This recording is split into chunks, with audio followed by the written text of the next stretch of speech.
Hi friends, welcome to our channel. Chapter number 2 हम पढ़ रहे हैं। आपका जो सब्जेक्ट है एक्सपोर्ट मार्केटिंग, उसमें चैप्टर का नाम है प्रोडक्ट डिस्ट्रीब्यूशन एंड प्रमोशन। अब आज रहेगा हमारा लेक्चर नंबर 10 और हमने कुछ सेशन से हम पढ़ रहे हैं प्रमोशन मिक्स के बारे में पढ़ना, जिसमें हमने पढ़ा सेल्स प्रमोशन के बारे में एंड पर्सनल सेलिंग के बारे में भी हमने देखा, ट्रेड फेयर्स के बारे में भी हमने पढ़ा। अभी आज हम प्रमोशन की एक और टेक्निक देखने वाले हैं जो है एडवर्टाइजिंग। एडवर्टाइजिंग के बारे में हम पढ़ेंगे कि essentials of advertising in export marketing. Advertising तो हम डोमेस्टिक लेवल पे भी करते हैं, एक्सपोर्ट लेवल पे भी करते हैं। अभी एक्सपोर्ट में भी ऑफ कोर्स एडवर्टाइजिंग बहुत अच्छा इम्पॉर्टेंट रोल प्ले करेगा। तो क्यों ज़रूरी है एडवर्टाइजिंग फॉर एक्सपोर्ट मार्केटिंग, वो हम पढ़ेंगे इस सेशन में। अभी एडवर्टाइजिंग क्या हो जाएगा, एडवर्टाइजिंग यानी क्या कि हम कस्टमर तक हमारे प्रोडक्ट के बारे में इंफॉर्मेशन पहुंचा रहे हैं, अवेयरनेस पहुंचा रहे हैं कि हम कौन सा प्रोडक्ट बेच रहे हैं, किस क्वालिटी का बेच रहे हैं, क्या प्राइस पे दे रहे हैं, क्या ऑफर्स हम दे रहे हैं वगैरह, वो सारी इंफॉर्मेशन हम पहुंचाएंगे कस्टमर तक। अभी जब हम एक्सपोर्ट मार्केटिंग में एडवर्टाइजिंग करने जा रहे हैं हमें काफ़ी सारी चीज़ों को कंसिडर करना होगा, ठीक है। क्योंकि अगर हम डोमेस्टिक में जाते हैं तो हमें पता है कि हमारी कंट्री का कल्चर क्या है, ठीक है, लोगों की थिंकिंग क्या है, पब्लिक कैसी है, लिटरेट कितनी है, नहीं और नॉन लिटरेट कितने लोग हैं, हम अंदाज़ा लगा सकते हैं, उस हिसाब से एडवर्टाइजिंग कर सकते हैं। लेकिन एक्सपोर्ट मार्केटिंग में अगर तुम जाते हो तो काफ़ी सारी चीज़ें स्टडी करके फिर एडवर्टाइजिंग करना होगा। अभी शुरू करते हैं। Now international advertising is a communication process. Advertising क्या है? एक कम्युनिकेशन प्रोसेस है that takes place in several countries that differ in terms of communication styles, ठीक है। जब भी हम एडवर्टाइजिंग करने वाले हैं तो दो कंट्रीज़ के बीच में होने वाला है।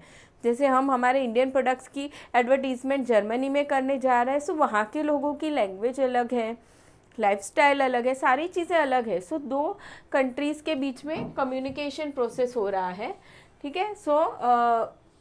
ये जो एडवर्टाइजिंग होगा दो कंट्री के बीच में डिफ़र करेगा इन terms of communication, culture, consumption pattern.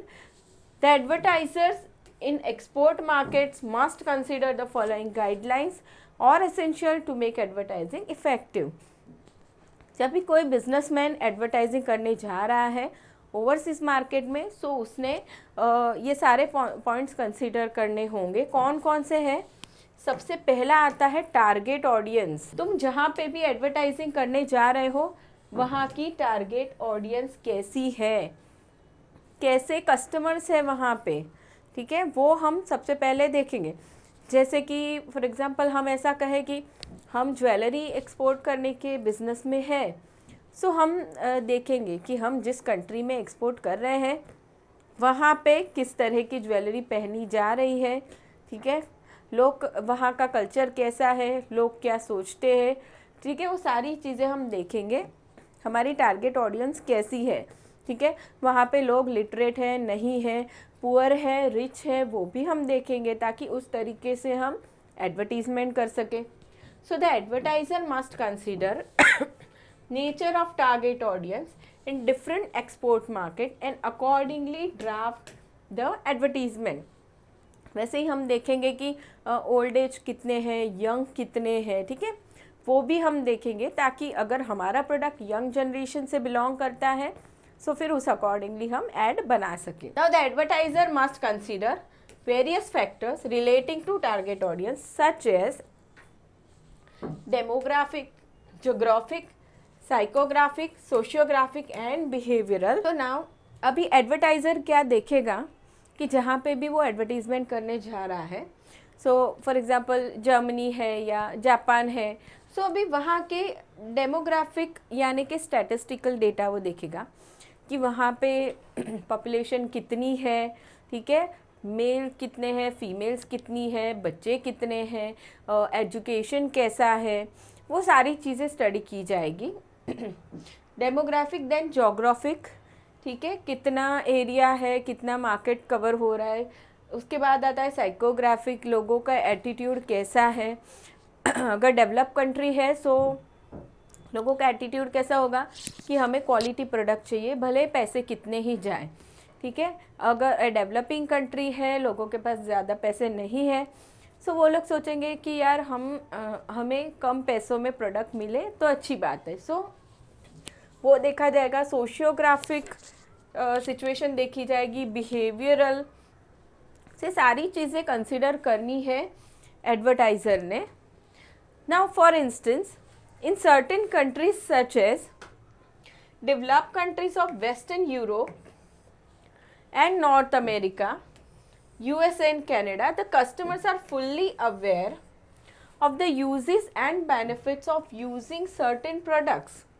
ठीक है, अभी यहाँ पे वो लोग कुछ नई बात हमें बता रहे हैं कि कुछ जो डेवलप कंट्रीज़ हैं वहाँ पे लोग एजुकेटेड होंगे, ऑलरेडी क्वालिटी प्रोडक्ट यूज़ करते होंगे वो। सो उन्हें उस प्रोडक्ट के यूजेस के बारे में, फीचर्स के बारे में, बेनिफिट्स के बारे में ऑलरेडी पता है। सो जब हम एडवर्टीज़मेंट करने जाएंगे सो उस समय हमें बहुत डिटेल्ड में चीज़ें बताने की ज़रूरत नहीं है, क्योंकि वहाँ के कस्टमर्स को ऑलरेडी पता है प्रोडक्ट के बारे में, ठीक है। अगर वही प्रोडक्ट हम डेवलपिंग कंट्री में एडवर्टीज़मेंट करने जा रहे हैं तो हो सकता है कि वहाँ के लोग उस प्रोडक्ट को यूज़ ना करते हो।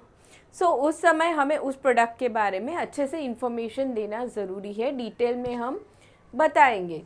सो however in developing countries of Asia and Africa, large number of people may not be fully aware of certain product, maybe due to low literacy and poverty. Therefore, advertiser may adopt hard sell, highlighting the features with reasons advertising in developing countries of Asia, and soft sell, that is no reasons are stated, advertising developed countries. ठीक है, यानी अभी hard shell advertisement यानी क्या, तुम detail में product के बारे में इंफॉर्मेशन दे रहे हो कि प्रोडक्ट के फ़ायदे क्या है, क्या क्या फीचर से बता रहे हो। सो अभी वैसी एडवर्टीज़मेंट की ज़रूरत कहाँ होगी, इन डेवलपिंग कंट्रीज़ जहाँ पे लोग पुअर है, लिटरेट ज़्यादा नहीं है, जिनको प्रोडक्ट के बारे में नॉलेज ज़्यादा नहीं है।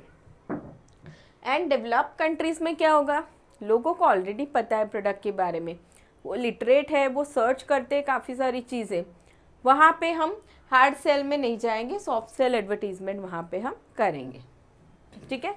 सो ये हो गया फर्स्ट पॉइंट, टारगेट ऑडियंस को देखा जाएगा। Now next is objectives of advertising. Objective of advertising, अभी ये सोचा जाएगा बिजनेस के पॉइंट ऑफ व्यू से। कोई बिजनेसमैन या कोई बिजनेस चल रहा है सो वो एडवर्टीज़मेंट करना चाह रहा है, सो उसका उस एडवर्टीज़मेंट के पीछे पर्पस क्या है, वो मार्केट शेयर बढ़ाना चाहता है या या फिर वो उसकी प्रोडक्ट की ब्रांड इमेज क्रिएट करना चाहता है, या फिर उसके प्रोडक्ट के लिए जो लोगों के माइंड में नेगेटिव एटीट्यूड है, जो मोस्टली डेवलप कंट्रीज़ में, डेवलपिंग कंट्रीज़ के प्रोडक्ट के लिए होता है। सो वो उस नेगेटिव एटीट्यूड को करेक्ट करना चाहता है, उसे पॉजिटिव करना चाहता है, उस मोटिव से वो एडवर्टीज़मेंट कर रहा है। सो क्या पर्पस क्या है एडवर्टीज़मेंट के पीछे, वो ऑब्जेक्टिव देखा जाएगा। ऑब्जेक्टिव ऑफ एडवर्टीज़मेंट क्या है, ठीक है।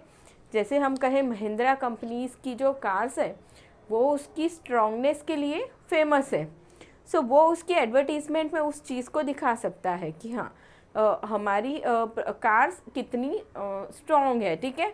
सो उसका पर्पस क्या हुआ एडवर्टीज़मेंट के पीछे, प्रोडक्ट का वो जो स्पेशल फीचर है वो उसे दिखाना चाहता है। So objectives of advertising, so advertiser must consider objectives of advertising in overseas markets. Generally, the main objective of advertising is to create top of mind awareness through repetitive and creative advertising.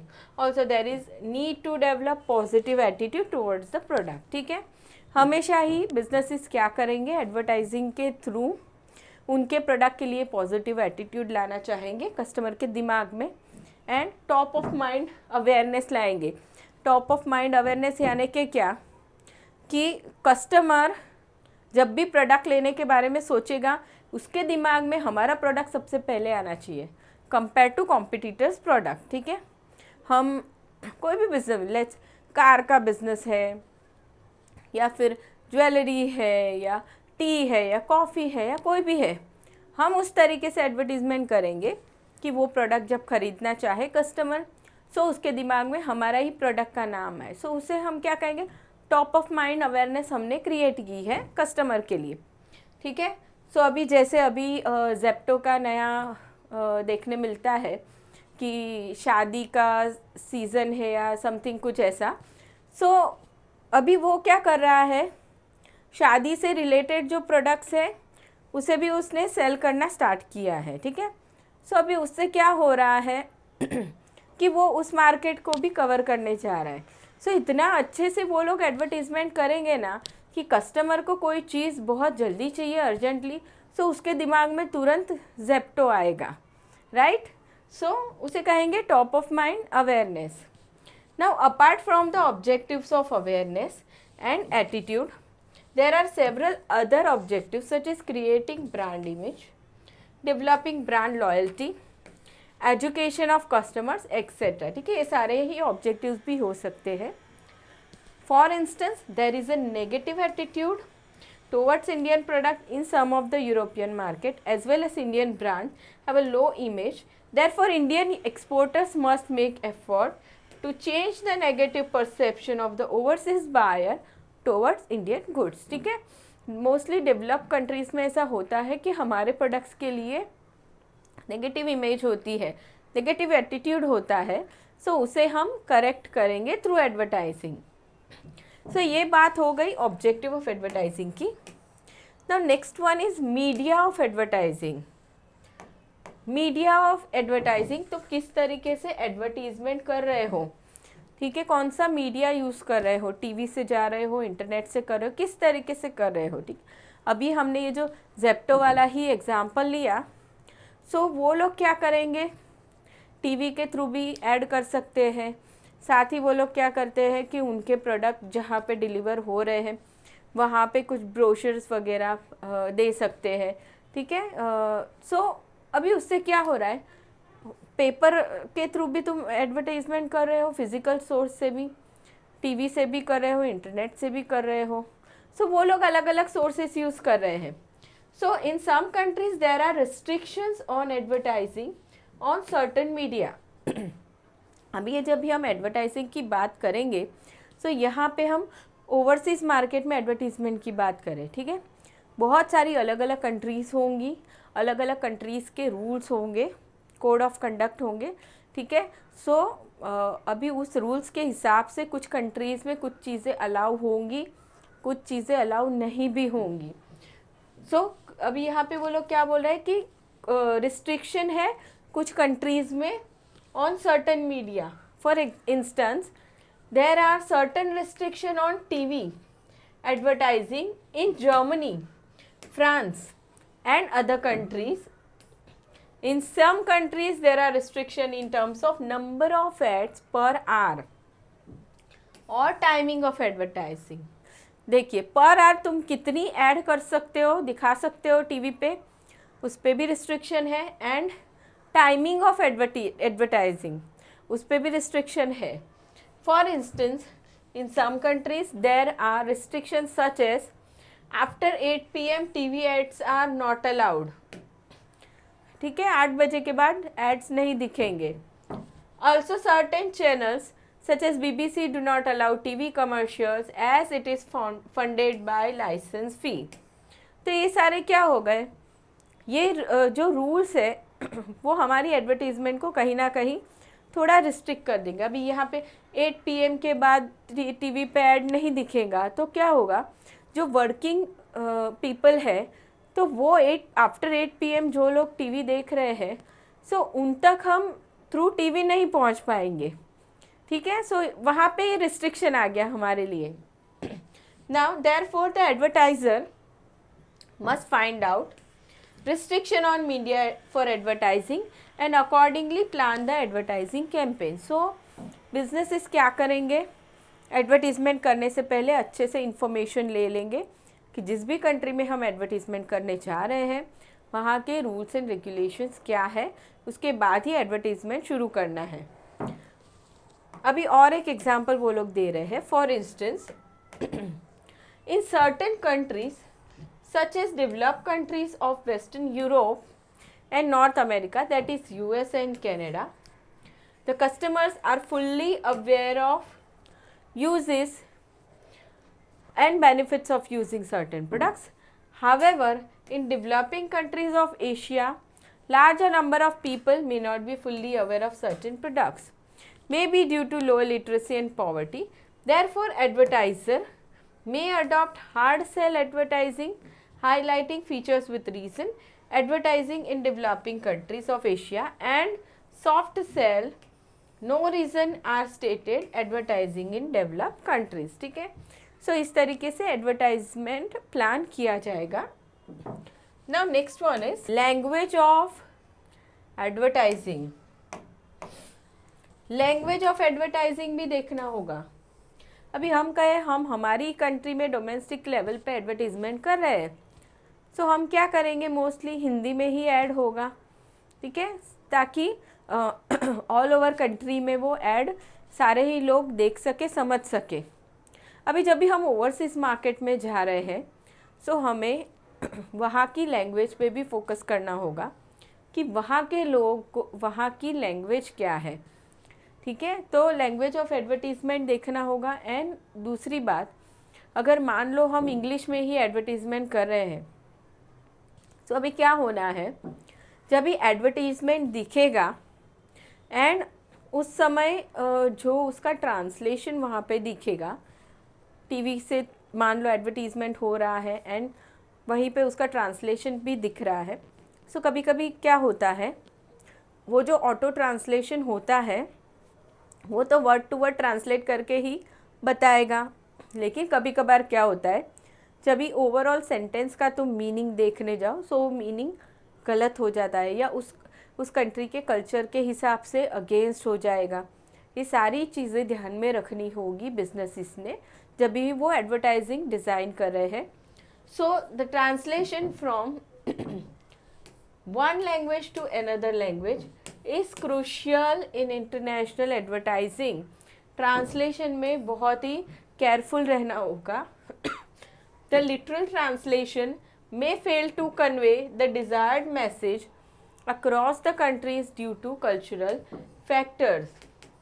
देखिए, literal translation यानी कि क्या, जो main जिस language में add बनी है अभी उसी के ही वर्डिंग्स को ट्रांसलेट किया जाएगा, ठीक है। ऑटो ट्रांसलेशन हो रहा है, सो वो तो जितने भी वर्ड्स बोले गए हैं उसको ट्रांसलेट करके दिखाते जाएगा, लेकिन क्या होगा, ओवरऑल सेंटेंस जब भी पढ़ा जाएगा ट्रांसलेट किया हुआ, सो उसका मीनिंग कुछ अलग हो सकता है और वहाँ के कल्चर में वो प्रॉब्लम क्रिएट कर दे, ऐसा भी हो सकता है। सो फॉर इंस्टेंस यहाँ पे हम लोगों ने एग्जांपल दिया है, the English phrase come alive when translated in Chinese language sounds like come out of the grave. देखिए, अभी यहाँ पे ट्रांसलेशन करने गए तो कुछ गलत ही सेंटेंस बन गया। Now therefore an advertiser must consider language nuances in different countries while drafting the ad। ठीक है, अभी ये चीज़ें कौन ध्यान में रखेगा, एडवर्टाइज़र रखेगा, ठीक है, जो एडवर्टीजमेंट बना रहा है। Now next point is selection of brand ambassador. Selection of brand ambassador, अभी ब्रांड एम्बेसडर हमें सबको पता है, ठीक है, कौन होते हैं ये, एक ऐसी पर्सनालिटी, एक ऐसा इंसान जो बहुत फेमस है उसके फील्ड में, ठीक है, और वो किसी प्रोडक्ट के लिए एडवर्टीजमेंट कर रहा है, उसके सेल्स को वो प्रमोट कर रहा है, ठीक है, उसे हम ब्रांड एम्बेसडर कहेंगे। सो अभी जब भी हम ओवरसीज़ मार्केट में एडवर्टीजमेंट करने जा रहे हैं, सो फिर हमें उस हिसाब से ब्रांड एम्बेसडर सिलेक्ट करना होगा। हमें ऐसे इंसान को सिलेक्ट नहीं करना है कि जिसे कोई जानता ही नहीं है ओवरसीज़ मार्केट में, हाँ, और उस प्रोडक्ट से वो बिल्कुल रिलेट ही नहीं करता है, ऐसा हम नहीं करेंगे, ठीक है। सो वो चीज़ें हमें ध्यान में रखनी है while selection of brand ambassador, ठीक है। जैसे हम कहें कि गुची कंपनी जो है, जो परफ्यूम्स बनाती है, बैग्स बनाती है, और भी फैशन प्रोडक्ट्स बनाती है, ठीक है। तो अभी उसकी ब्रांड एम्बेसडर आलिया भट्ट को रखा गया है।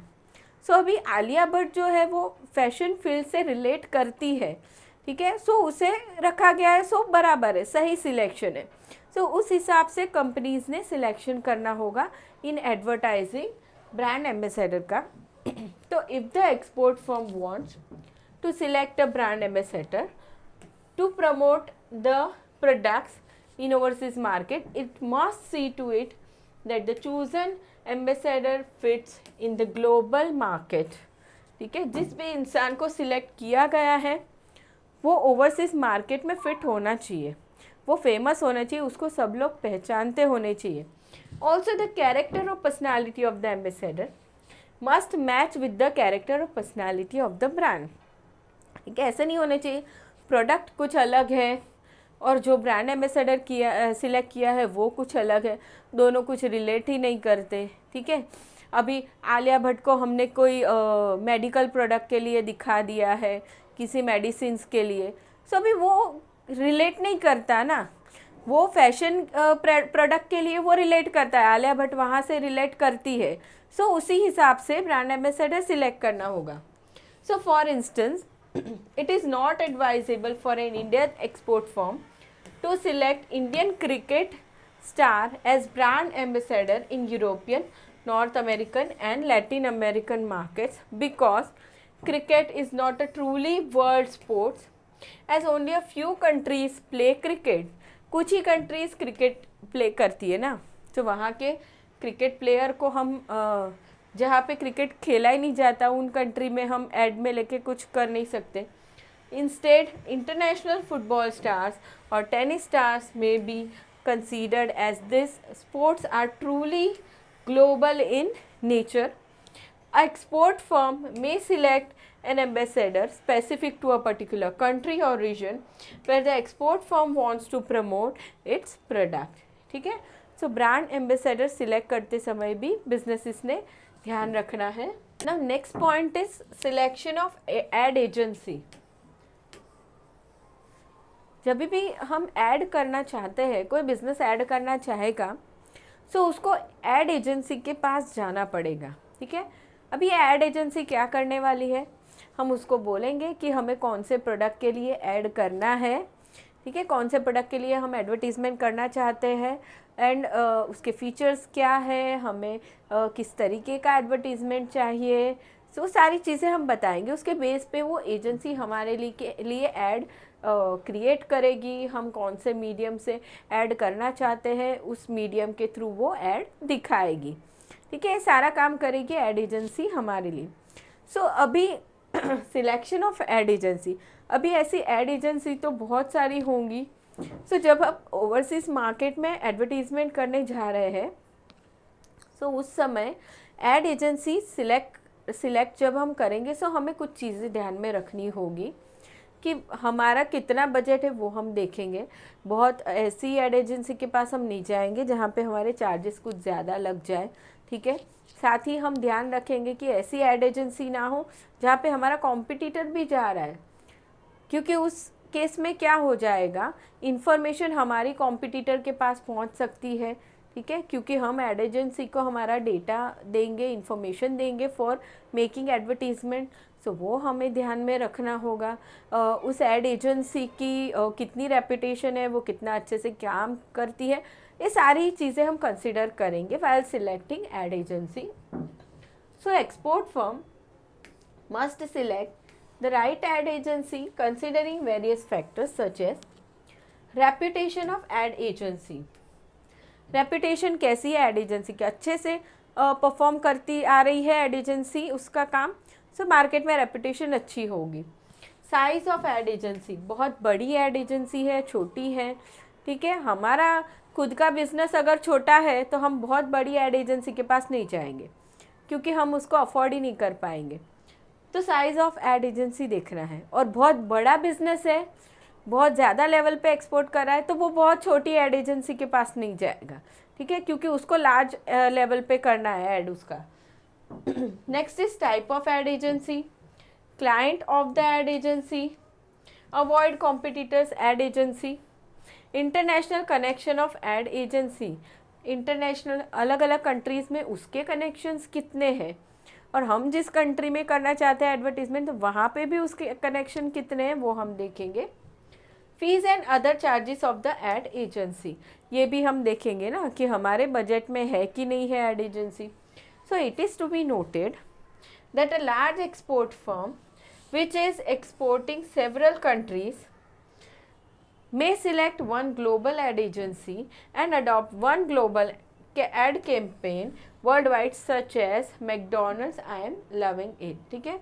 बहुत बड़ा बिजनेस है, एक्सपोर्ट फर्म है, बहुत सारी कंट्रीज़ में उसके प्रोडक्ट बेच रहा है। सो वो क्या करेगा, बड़ी एड एजेंसी सिलेक्ट करके एक ही ऐड बनाएगा जिसे वो सारी कंट्रीज़ में दिखा सके, ठीक है। सबके सारी कंट्रीज़ के लिए अलग अलग ऐड बनाने की ज़रूरत नहीं है। So selection of ad agency. Next one is cultural consideration.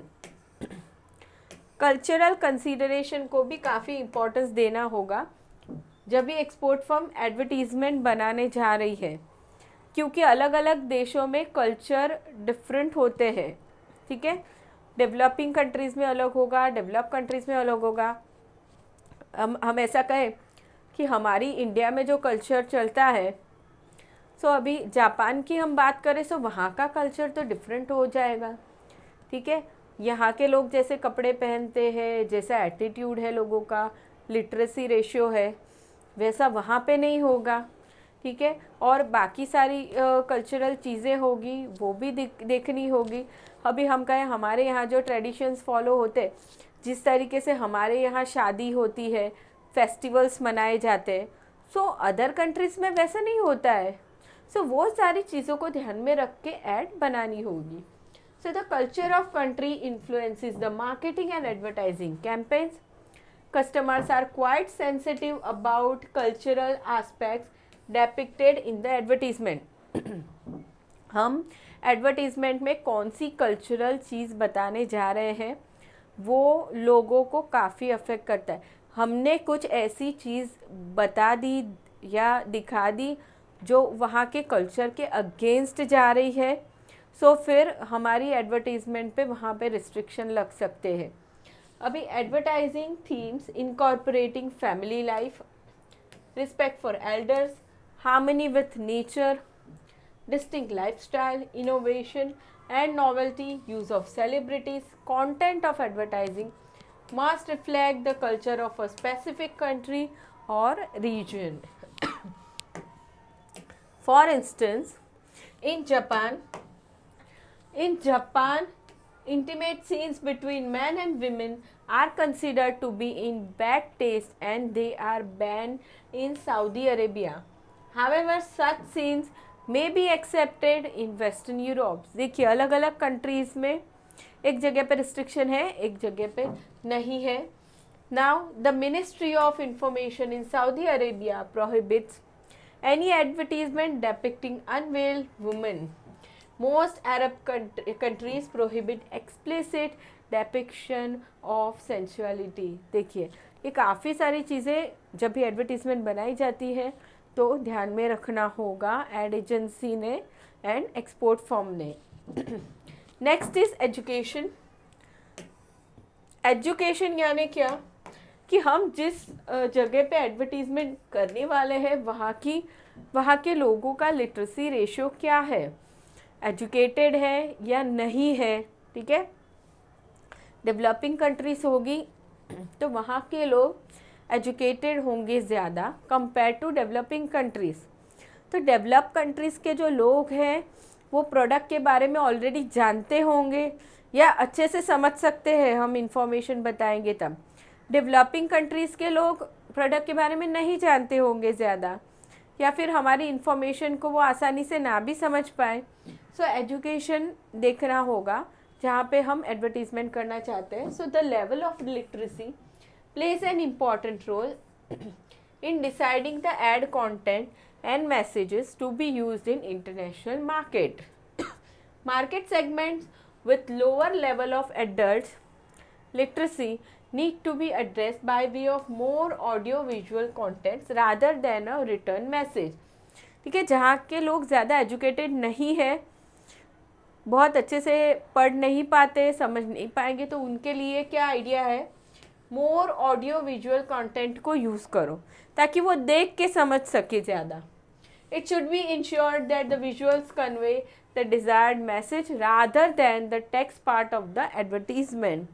ठीक है, जो हम विजुअल्स दिखा रहे हैं उससे ज़्यादा प्रोडक्ट के बारे में इंफॉर्मेशन मिल जानी चाहिए लोगों को, ठीक है, रादर दैन टेक्स्ट। जैसे हम कोई विंटर प्रोडक्ट की एडवर्टीजमेंट कर रहे हैं ओवरसीज़ मार्केट में, तो हम एडवर्टीज़मेंट ही ऐसा बनाएंगे कि एडवर्टीज़मेंट को देख के रादर देन जो भी बोला गया है, रादर देन जो भी लिखा गया है उससे ज़्यादा वो देख के ही पब्लिक समझ जाए कि अच्छा ये विंटर प्रोडक्ट की ऐड है, ठीक है, विंटर क्रीम की ऐड है फॉर एग्जांपल, वो देख के ही समझ जाएंगे ना। For instance in several Asian and African markets the level of literacy is low as compared to Western Europe and North American markets.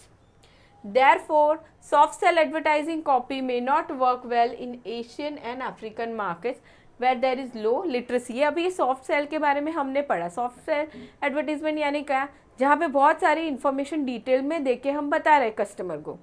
सो अभी ये जो हमारे मार्केट्स है, एशियन मार्केट्स है, अफ्रीकन मार्केट्स है, वहाँ पे लिटरेसी रेशियो थोड़ा कम है। तो वहाँ पे हमें हार्ड सेल में जाना होगा, यानी कि हमें डिटेल इन्फॉर्मेशन देनी होगी। Instead hard sell copy highlighting the reasons to buy the product may work well with a special focus on illustrations rather than written content. ठीक है, ऑडियो विजुअल्स पे ही ज़्यादा फोकस करना होगा जहाँ पे लिटरेसी रेशियो कम है। The next one is advertising code of conduct. Advertising code of conduct यानी क्या, एडवर्टाइजिंग जब भी कोई फॉर्म करने जा रहा है तो वहाँ पे रूल्स एंड रेगुलेशंस होंगे जो फॉलो करना ज़रूरी है। The regulatory framework of a country influences the advertising in international market. The advertising code of conduct must be strictly followed in various countries. The advertising codes may relate to following issues: advertisement in foreign language, use of sensuality, ठीक है, यानी ऐसे content नहीं use करने हैं जिससे हम कहें कि लोगों की, हम कहें ना कि कोई ऐसे एकदम एग्रेसिव हो जाए या कुछ मतलब कोई वॉर जैसी सिचुएशन क्रिएट हो जाए, या ऐसे कोई भी हम कंटेंट नहीं दिखाएंगे। Next is comparative advertising referring to the competing product of rival firm. ठीक है, कंपैरेटिव एडवर्टीजमेंट नहीं दिखाना है। जैसे हम कहें हम विंटर क्रीम का ऐड कर रहे हैं, हमारा प्रोडक्ट ABC है और किसी का XYZ है, हम ऐसा डिस्टिंग्विश बिटवीन नहीं दिखाएंगे भाई हमारा प्रोडक्ट के ये फ़ायदे हैं उसके ये नुकसान है। कंपैरेटिव एडवर्टीजमेंट नहीं करना है, तुम सिर्फ तुम्हारे प्रोडक्ट को फीचर्स बताओ, बेनिफिट बताओ, बात ख़त्म हो गई। कॉम्पिटिटर के प्रोडक्ट के साथ कंपैरिजन नहीं होनी चाहिए। Use of children as a models, ये भी कहीं कहीं अलाउ नहीं होगा। Advertisement related to alcohol and tobacco, advertisement related to health and pharmaceuticals, ठीक है, इन चीज़ों से रिलेटेड रूल्स होंगे अलग अलग कंट्रीज़ में। Now the exporter must consider advertising codes in the overseas market. The advertising codes in different countries may vary to a certain extent. ठीक है, अलग अलग जगहों पे अलग अलग रूल्स होंगे फॉर एडवर्टाइजिंग। जैसे हमने ये ऊपर पढ़ा use of children as models, एक कंट्री में अलग रूल होगा, दूसरी कंट्री में अलग रूल होगा, कहीं पे अलाउ होगा, कहीं पे अलाउ नहीं होगा। ठीक है, for instance the advertising code in middle east countries differs from that of western European countries. Therefore, an export firm needs to study the advertising codes of the country in which it wants to advertise so that it does not land up in problems. For instance, in China, China की बात कर रहे हो लोग, the advertising law prohibits any one endorsing a product that he or she has never use that product. Also children below 10 years of age can not endorse any product. यानी कि देखिए 10 साल से नीचे के बच्चे तो वो एडवर्टीजमेंट नहीं कर सकते. ठीक है. दूसरा क्या बोला है कि कोई इंसान किसी प्रोडक्ट की ऐड कर रहा है तो ऐसा नहीं होना चाहिए कि उसने वो प्रोडक्ट कभी यूज़ नहीं किया है, वो खाली ऐड कर रहा है, ऐसा नहीं चलेगा. वो खुद उस प्रोडक्ट को यूज़ कर चुका है तो ही वो ऐड कर सकता है. Now also the advertising law in China prohibits use of superlatives such as the most and the best. Minimum fines for false or misleading advertising are Australian dollars 40,000 और UK pound 20,000. देखिए तुम ऐसे words भी नहीं use कर सकते तुम्हारे product के लिए, द मोस्ट, द बेस्ट, कि भाई हम ही बेस्ट है. ये तुम लॉ ब्रेक करते हो, कोड ऑफ कंडक्ट को तोड़ते हो तो फिर फाइन भी लगेगा. ठीक है. सो ये सारी चीज़ें जो फॉलो करनी होगी. And last one is advertising budget. Advertising budget ये तो देखना ही देखना होगा. बजट नहीं देखोगे तो फिर एडवर्टीज़मेंट कैसे करोगे. ठीक है. हमें किस टाइप का ऐड चाहिए, सो हमें बजट सबसे पहले कंसिडर करना होगा. So export firm must consider its ad budget to advertise in international market. The ad budget determines the following aspect of advertising. ठीक है. हम बोलेंगे कि भाई हम इतने ही हमारे पास फंड है फॉर एडवर्टाइजिंग, हम इतने दे सकते, उसके बेसिस पे ही चीज़ें डिसाइड होगी.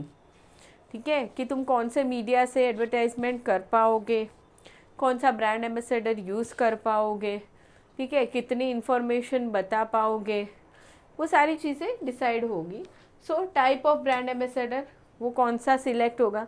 बजट ही कम है तो फिर ब्रांड एम्बेसडर तो बहुत अच्छा नहीं मिल पाएगा. रिपीटिशन ऑफ एड, कितने टाइम रिपीट होंगे एड्स.